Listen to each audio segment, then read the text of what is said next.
कि ये जो मुख्यमंत्री डमी है, इसने एक दिन ये कहा भी था कि मैं डमी नहीं हूं। बहुत गुस्से में बोला था प्रेस के सामने, मुझे डमी कहा जा रहा है और मैं डमी नहीं हूं।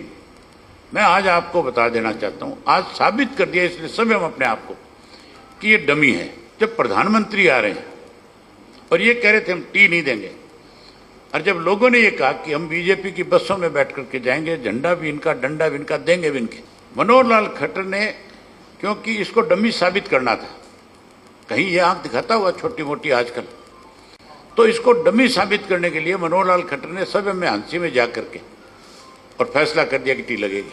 मैं अपने हल्के में जा करके आया हूँ, जोड़ों में पानी नहीं है पशुओं के लिए, पीने का पानी नहीं है गांव के लोगों के लिए, नहर में पानी नहीं है, बारिश हो नहीं रही है, लोग त्राही त्राही कर रहे हैं, इनको कोई चिंता नहीं है।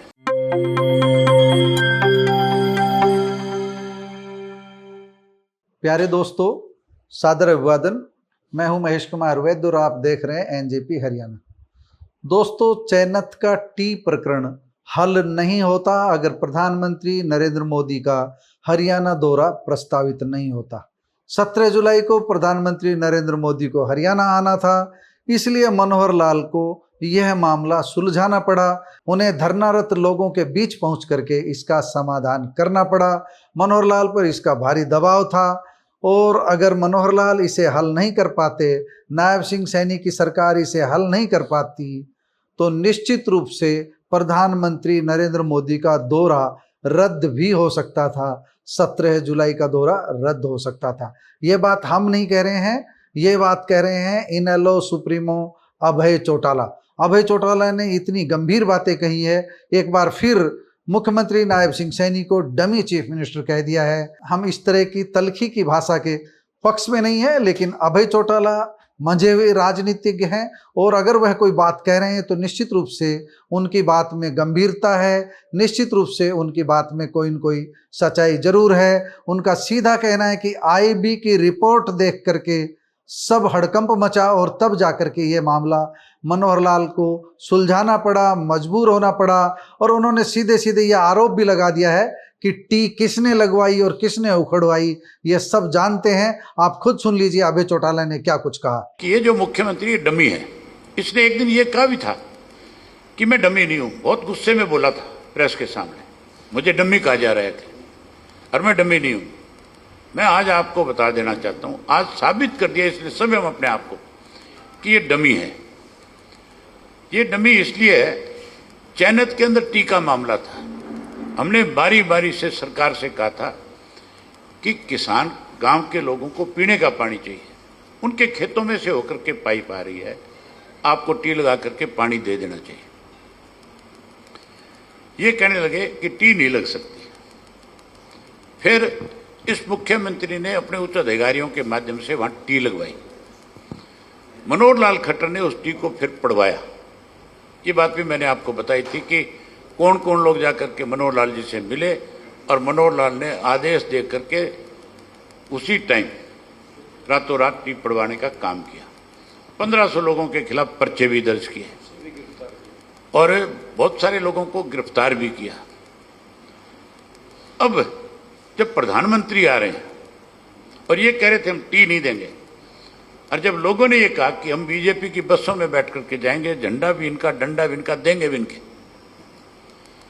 तब आईबी ने रिपोर्ट करी ऊपर कि अगर चयनत का फैसला नहीं करोगे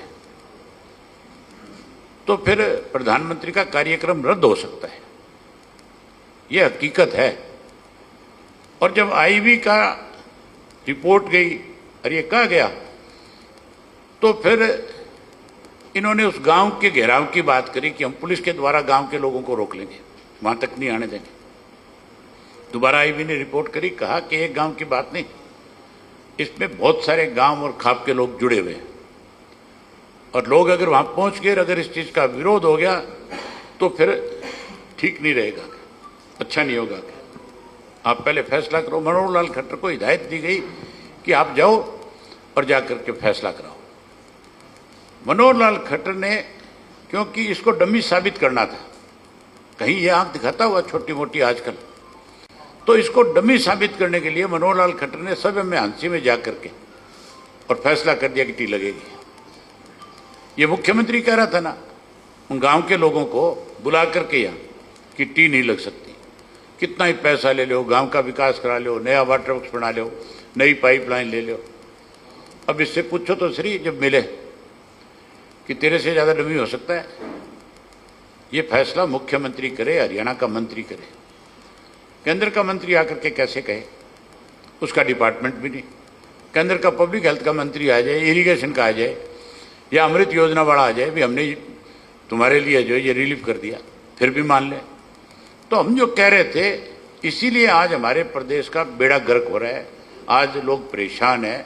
मैं अपने हलके में जाकर के आया हूँ, जोड़ों में पानी नहीं है पशुओं के लिए, पीने का पानी नहीं है गांव के लोगों के लिए, नहर में पानी नहीं है, बारिश हो नहीं रही है, लोग त्राही त्राही कर रहे हैं, इनको कोई चिंता नहीं है। तो हम एक बार आपके माध्यम से प्रधानमंत्री जी से आग्रह करते हैं कि आप आए हो, हरियाणा से आपका विशेष लगाव रहा है, आप लंबे समय तक प्रभारी रहे हो, तो आप इन सब चीज़ों पे ध्यान दो और इनको आदेश दो, क्योंकि यहाँ की सरकार अपनी मर्जी से कुछ नहीं कर सकती, यहाँ तो आपके आदेश से ही काम होना है। दोस्तों, आप समझ सकते हैं कितने गंभीर आरोप अभय चौटाला ने लगाए हैं। यानी सीधे तौर पर कह दिया है कि जो टी उखड़वाई गई थी उसके पीछे भी मनोहर लाल का हाथ था।